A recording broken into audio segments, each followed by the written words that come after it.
Okay. What was your take on the nasty loss against Tennessee? Well, it actually occurred to me just a few minutes ago. I hadn't really thought of it in this perspective until just very recently, but for the third time this year, we played bad enough to get our ass beat and ran out of luck and didn't find a way to win it. We should have lost to Texas, and we should have lost to Texas A&M. And in both of those games, we found a way to win those games. And I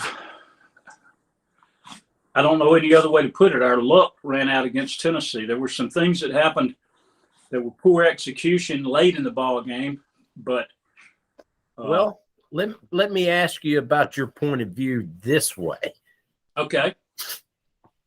Was it our luck running out, or did we finally find an opponent that wasn't going to stop? I really don't know. You know, I mean, Tennessee didn't give up all day. No, they didn't. But up until late third quarter, early fourth quarter, we really didn't give them much reason to give up. Well, that's what I felt kind of the same way with Texas and Texas A&M both until late in the game. Yeah. I'm of the opinion, first of all, Tennessee, as much as I hate to admit it, is a very good football team. Oh, yeah. Yeah, they're stout. With the exception of that fumble where we had the scoop and score, with the exception of that, they played a near perfect game. Yeah. And defensively. They did. They did everything they could do. They did the right things. They made things happen. I think he had one overthrown pass. He had a guy 20 yards behind any of our people, and he overthrew him. Yeah. But, I remember that one. They pretty much played a perfect game. And yet I know we had 3 passes dropped that were not, diving catches that were. Right. Oh, concrete hands. Yeah. And I think in all 3 of them that we were in a position where those were big plays. Those were, first downs or moving the ball or doing something to benefit us. We the muff punt thing will haunt me forever. I'll never forget the shot of Saban on the sidelines where he's staring in disbelief first, and he says, "What are you doing?" Right. And then he starts his rant that's really become kind of cliche. And it's animated, and he says, "What the fuck are you doing?" And that was kind of the way I felt, because it literally is one of the stupidest things I've ever seen. And we see it a lot. I see teams all the time. It's a pet peeve of mine to see an offensive team gather around a punt and, like they got to get in there with the defense and cover it. Right. Just in case one of them picks it up and starts running. No, that's not the case. Get the fuck away from the football. There's nothing good that can happen in there. I don't know why there is an insistence on some people. I know they think that it sure would look cool on ESPN if I went in there amongst all those guys and picked that ball up and took off with it. Right. That's the only thing I can figure on that, because I don't think you said you didn't see much of the TV broadcast, but when it happened, one of the first things that I heard after I came out of shock was Gary Danielson saying, I think he thought somebody else had touched it, and he was trying to cover it because he thought one of his teammates had touched it. Right, but after you looked at the replay, no. Kool-Aid was nowhere near that ball. He didn't try to get on it and cover it. He tried to scoop it up and run with it. And it is a really, really stupid thing. I don't mean to be mean, but I hope it haunts him forever. No matter what happens in his life, whether he is an all-pro football player or goes to work at the local gas station. Yeah, but Dad, does that not get you thrown off the team? I don't think it does. I mean, it depends on several. Look, I agree it should. I mean, that's just stupid. yeah, well, and throw stupidity out of it, it was very selfish. It was because that was all done out of me first. I'm gonna be a star. I'm gonna make a play. I'm gonna do this, not what can I do that's best for the team. Yeah, and that may very well. I think what will get him kicked off the team is how he responds to it. What happens from this point forward? Because he's going to catch some hell. I shouldn't say gonna. I'm sure he already has. He should. I'm sure he's had some face-to-face meetings with 2 or 3 different coaches on Sunday, and probably some more work on today, and some, running some steps to think about how stupid he was and how selfish he was, because it's probably just as much selfish. It's probably more selfish now that I think about it than it is stupid, because I'm sure he didn't sit there and think, oh man, I better get this ball. If they grab it, they can run with it. I'm sure it was just, hey man, this will be cool. Right. I can pull us out of this. I can show coach how well I can run the ball. I can do this. I can do this. I can do this. And I will. And then, oh shit, I didn't do that. Yeah. Not only that, he didn't even keep possession of it. I mean, if he'd have tried to pick it up and run with it, and it stumbled and one of his teammates fell on it, he still wouldn't have played anymore, but he might. Well, if he would have just dove on the ball, yeah, I would have thought, okay, that looks more like he thought it got touched. But to me, it looked like he was trying to scoop and go. That's what I thought.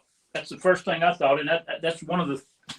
And I know Gary Danielson catches hell from every fan base in the world that calls his games. Everybody hates him, and to me, he's the smartest analyst in college football today, and smartest in a long time. And that's one of the few things that he's ever said that I disagree with. And I don't know if he was trying to give the guy the benefit of the doubt, or if he cut him some slack, or I don't know. I mean, he could have. It'd be nice if you had something on YouTube where they, let you hear what the players were saying during commercials. I don't remember much of it because I can't think of the details, but several years ago, I remember a guy talking about watching the live satellite feed of a ball game, and they could see the announcers, and the guy may have made, the guy that I'm heard it from may have made all this up, but the possibility for it to exist was there. Whoever was watching it was in the early days of satellite TV, where you could get a satellite dish and you could hone in on signals, and they didn't have them scrambled. Right. So you could watch a sporting event and you could hear the announcers, and then when they went to commercial, you still heard what they were saying.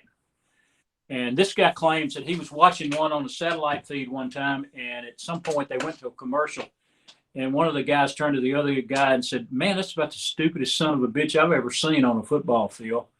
And the other guy reminded him that there were some customers out there that were seeing the satellite feed, so might want to be a little more careful even during commercial breaks. And the guy said, right.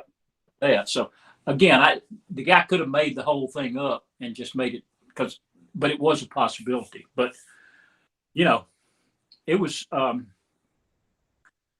I'd have to think long and hard about it, but I don't remember anything in an Alabama football game as stupid as that. And I've been watching them for a really, really, really long time. And, I see it a lot with other teams, and I see guys that, for whatever reason, not only the guy that's supposed to catch the football, but the guys blocking for him, like, get up there and gather around the football. Right. Bad bounce and it hits your leg, and then you're in trouble. Everybody, It's been taught for years that the first thing you do is get the fuck away from it, as far away from it as you can. Because if the defense touches it, it's dead right there. If you touch it, then it's a live ball. And they can get it. And they can get it. And like we said, that kind of shit happens in the Little League. So, you know. Well, that's my feeling about that particular play. And I really think that it had a big effect on the game. I knew it put us in a position right then where if we weren't already tense, it made us tense. But I know that when I read something today where Saban said, and maybe in today's press conference, that he noticed when they went out on the field that they appeared to be a little tense, that they didn't chant and do stuff like they normally do before a game, that they appeared to be a little nervous about being out there. So I was a little surprised to hear that, but you know. Well, after seeing Tennessee, I can understand them being nervous. Yeah. I know they've been watching film. Yeah, I know, and they know they're good, but you know, I don't know. Tennessee looked good. They did, but you know, again, they played. We've lost some football games where the team we played a near perfect game, and Tennessee I think they played about as good as they can play. Yeah, they had their home crowd, and everything was working, and the guys were getting wide open, and their little slants and stuff were working, and you know, every little trick that they tried worked against us. So, you know, I'm always reluctant to say this because you never know when it's going to backfire. But, you know, it's like all those guys for years now that have said, we want Bama. And then you get him, and then you think, maybe this wasn't a good idea. Right. I know. Whoops. What do I do now? Toa has already said, we'll see them again. And so that's fine. You know, as they said in true, mighty big toe, one-eyed fat man. But, you know, if you get the other chance, you better be ready to play because they are a good football team. But so are we. We're just struggling. I'm not sure. You know, it could be something as simple as team chemistry. They may be struggling for leadership, somebody to bring them together. It may be more complicated than that. You know, one thing that I hate to really bring this up, but when in the early part of 1980, and I don't remember a date, but Alabama had just finished off back-to-back national championships. They won in 78 and they won in 79. And they looked to be as good in 80, or would be as good in 80 as they were in 79. Bear Bryant was in his heyday. They should have won in 77. They got screwed out of it in the Sugar Bowl. But they won the game, but people voted Notre Dame in. That was when it was all voting. And Notre Dame was fifth in the country, third, and number one and number two lost. And they moved Notre Dame from fifth all the way to the national championship that year. And but we won the next two and appeared to be just as good coming into 1980. But we all gathered. They had an impromptu thing. There was several thousand people there. They had a little pep rally for them. I don't think they had a parade that year, but they had a gathering at the soup store on the steps out in front of the soup store. Yeah. And at some point during that day, everybody started chanting 3 in a row. And that was the end of it for Bear Bryant right there. I mean, really, 80 was a mediocre year. They lost to Tennessee and Penn State. And I think they lost, that might have been the year they lost to Southern Mississippi. And then the following year, they were struggling to, about mid-year was when he announced his retirement. And they came down with a 5-5 record going into the bowl game against Illinois in a mediocre bowl. And everybody, the big thing was to make sure Bear went out as a winner. I don't know that there's ever been more pressure on a college football team than there was on Alabama's team that year. But they did. They won it. And that was the Independence Bowl, wasn't it? It may have been. I don't remember exactly which one it was. I know they played in 2 or 3 of those in those years. But the thing that I remember most about it in retrospect was, you know, in the early part of 1980, you know, we still had a dynasty. Bear was still, he was 3 or 4 years younger then than Nick Saban is now. I know in dog years he was a lot older because he didn't live the kind of life Nick Saban did, but because he didn't live but 3 months after he retired. Right. But there we were as Alabama fans, and we thought it was going to be like it always been for several more years. And, you know, we did our little chant and we got ready for 1980. And the second or third game of the year, it just went to hell. And then the next year was worse than that. And then Bear was gone. And then we were in the wilderness for 20 years, you know, so. Okay, I don't really think this story is appropriate after our first loss. I mean, we lost one game. I understand, and I don't think this means that Coach Saban's going to be dead come February. Well, I don't think that either. I'm not saying that, and I'm not saying that. I'm not. Yeah, but Jesus Christ, if it fucking happens, this shit's being recorded. What I'm trying to say is that in every case, and I'm not thinking in terms of Saban dying, I'm thinking in terms of if he's like every other great athlete, not just a football coach that I've ever known, he will quit when he decides he's not contributing anymore. Yeah.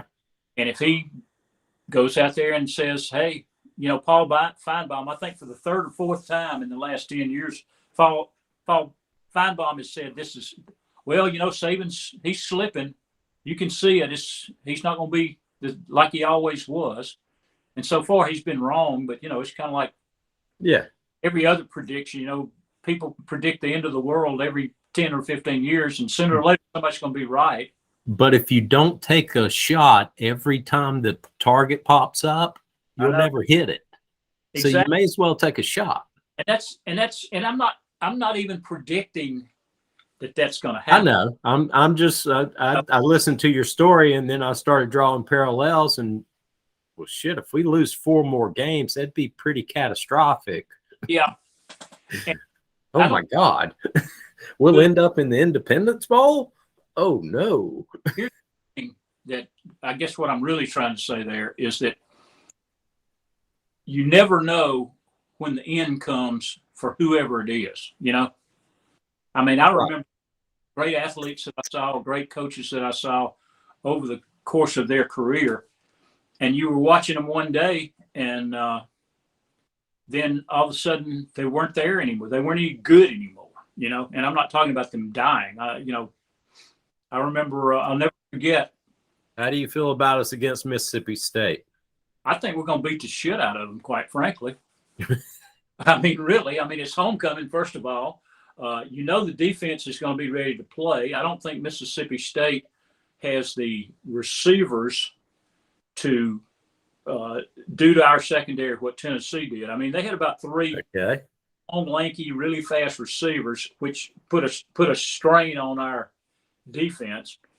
And their quarterback, and I think this is kind of key. You know, not many real good quarterbacks in college make it to their senior year. Right. I mean, most of them are gone to the pros by the time they're juniors. Yeah. And so this guy's a senior, and he may be a redshirt senior. I don't know. He's very poised. He knows what he's doing. He's got a coach that gives him the offense that he needs to have. And they did everything they needed to do. The thing that I look at, though, as far as getting back to Tennessee a little bit, is we played really mediocre. We did a handful of things wrong. Yeah.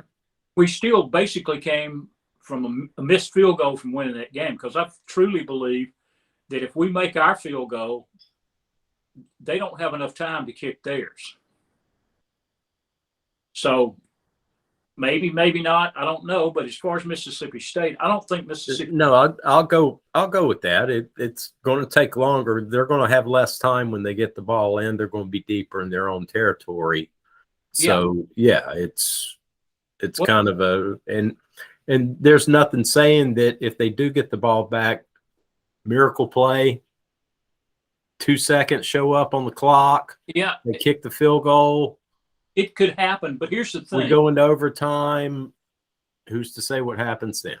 I know, but one of the things I've always noticed about college football, especially, it seems like every time there's a turnover or a big play, your team gets fired up from it.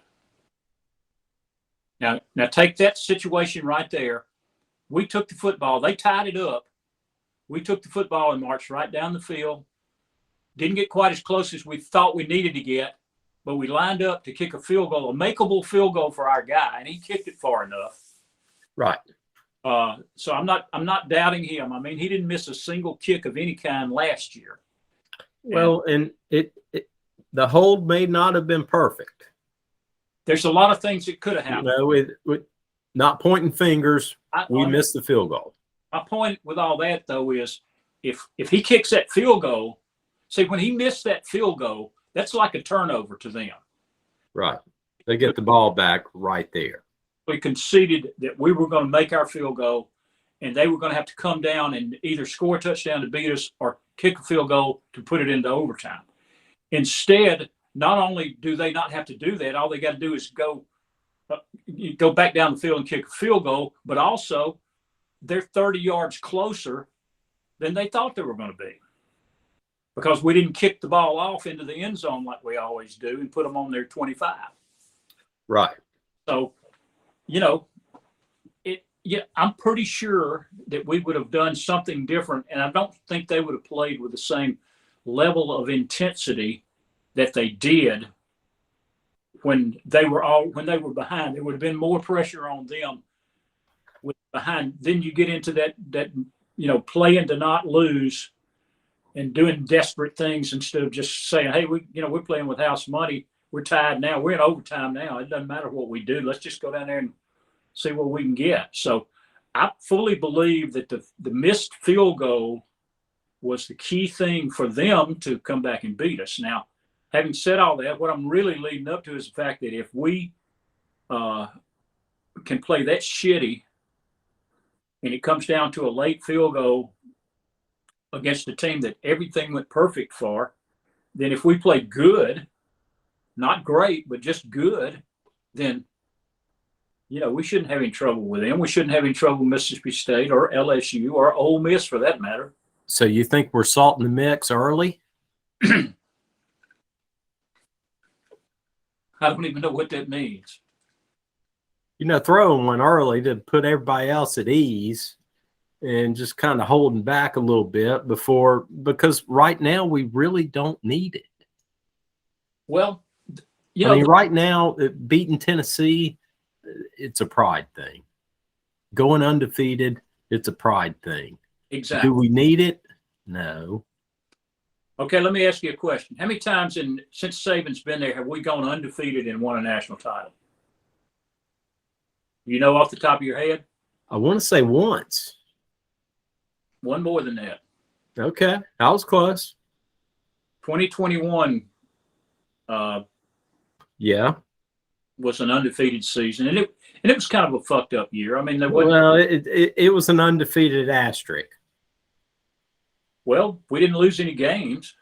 No, we didn't lose any games. I don't think we played as many, and the team that we played for the national championship had only played like 7. You sure about that? I'm pretty sure. Wasn't that Ohio State? Ohio State. They were a holdout for a while. Well, I can't do any. We can't. It's like anything else. You play who's on your schedule, and if somebody says, "Oh, you got a shitty schedule," well, that's not our fault. But right, and that's not what I'm saying. I'm just saying the year of COVID I'm always going to think of is an asterisk. There was a lot of other goofy shit going on.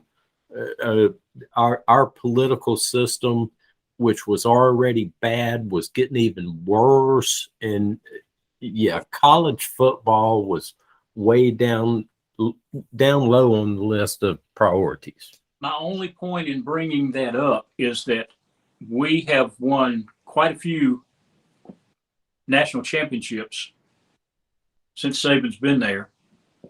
And in all but those two, we lost a game somewhere along the way. Yeah, I'm not tore up about it. I mean, when LSU beat us in 2011, right? You know, they had a really bad call on a pass interference call. It was an intercepted pass. Wow, more parallels. They gave it to the defender. You know, our guy had the ball and was laying on the ground holding it, and the LSU defensive back reached down and pulled it out of his hands. They reviewed it and still gave it to the LSU guy, and they won 9-6, and then we shut them out in the national title. Right. The following year was the Manziel year. When Manziel in Tuscaloosa, I thought that was and I'm sure I wasn't the only one. I know that's probably one of the years that Paul Feinbaum said, "Oh God, they're slipping now. They don't know how to handle these fast offenses." And yeah, I was highly concerned when Johnny Football did that. You know, that was 2 years after Garcia in South Carolina lit our ass when we played really shitty. But we lost 3 games that year. And you had Cam Newton and you had Garcia. I said, well, you know, Alabama can't handle that spread offense. Their reign is over. They can't do all this shit. So what do? We said, well, let's go find us a quarterback that can do that shit. And so, you know, every one of those other years, in 2015, I'm still embarrassed about. And some superhuman linebackers. Yep. But 2015 was the year that I sent y'all the famous text message and told when after Ole Miss beat us for the 2nd year in a row and beat us at home. I guarantee you Feinbaum wrote us off then. This is the end of Nick Saban.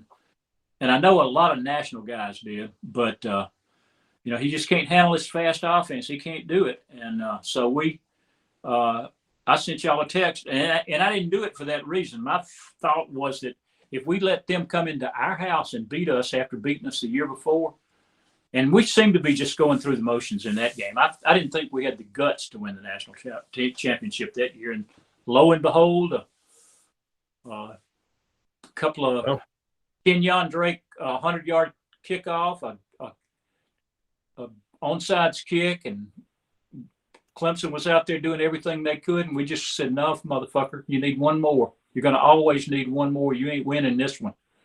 And so hopefully this lights that fire.